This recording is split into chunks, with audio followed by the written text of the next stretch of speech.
We're counting down to the Cricket World Cup in India. It's just 5 months away. Last time India hosted it, we won the whole thing. So this time, expectations are huge, but so are controversies. Pakistan, for one, is threatening to boycott the tournament. First, listen in to their cricket board chief. I'm not worried about the Asia Cup.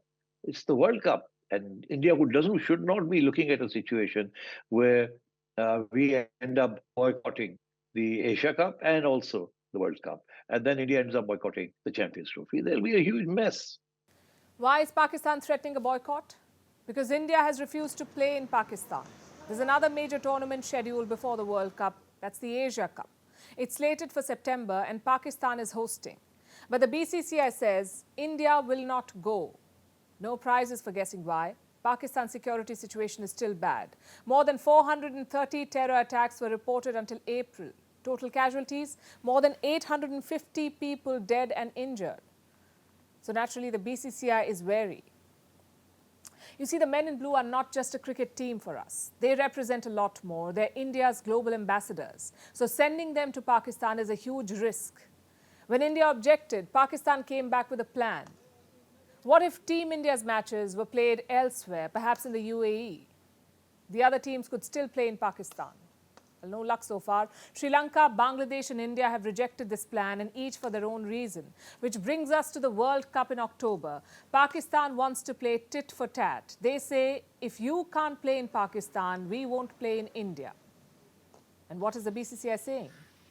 No official statement so far, but from the looks of it, they won't budge. Not unless the ICC decides to intervene. That's the International Cricket Council, ICC. Now, what do we make of this Pakistani threat? Are they serious or are they bluffing?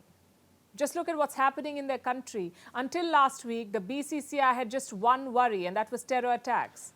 But now there's a full-blown constitutional crisis in Pakistan. You have protests, you have crackdowns, and you have tanks rolling on the streets. Pakistan cannot handle one ex-cricketer. Can they really handle dozens from India? Seems unlikely. The fact is, Pakistan's security situation is not acceptable. Certainly not for Team India to visit. So what's the solution? Maybe the ICC can broker some deal, perhaps convince India to play its matches outside Pakistan or simply pull the entire tournament from the country. And that's the big worry for Pakistan, really. If they lose hosting rights, they also lose a lot of money. How much money are we talking about? Around $3 million. So Pakistan needs the Asia Cup. They need the revenue more than the actual trophy.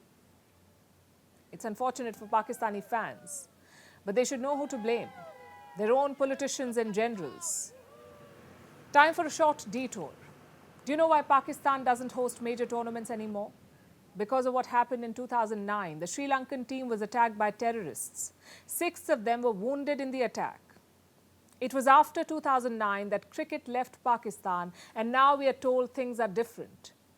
That Pakistan is safe again. I can tell you what the stock arguments are. Sri Lanka toured Pakistan in 2019, England toured in 2022, Australia also toured in the same year. But here's a question. Does Pakistan sponsor terror attacks in Australia? Does it claim sovereign English territory?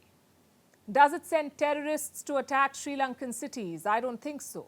They're capable of it, but they haven't really done it yet. But India has suffered all of it. So the Australian team may feel safe in Pakistan, but an Indian team will not, especially the most powerful and popular team in Indian sport. That's one part of the argument. The second is linking politics and sports. A lot of people will say, don't do it. Don't link politics and sports. But how many of them have a neighbor who uses terror as state policy? I guess none. The last India-Pakistan bilateral was played in 2012-2013. Pakistan came to India back then. The year before that, in 2011, India hosted the World Cup. Team India played Pakistan in the semi-finals. Former Prime Minister of India, Manmohan Singh, invited the Pakistani Prime Minister to watch the match. You may remember these pictures. It was called cricket diplomacy. Let's go even further back. To 2003-2004, the Indian team travelled to Pakistan. This was just 4 years after Kargil. It was called a big diplomatic gesture.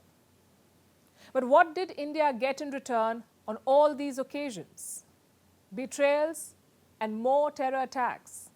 You see, the idea of linking politics and sports is not some outdated and narrow ideology. It's happened throughout history. And India has a valid reason to do so. Why make money for the Pakistani Cricket Board? Why give lucrative IPL contracts to Pakistani players? And don't get me wrong, this is not about punishing the Pakistani public or their players. This is about putting a squeeze on the top bosses. It's much like how sanctions work.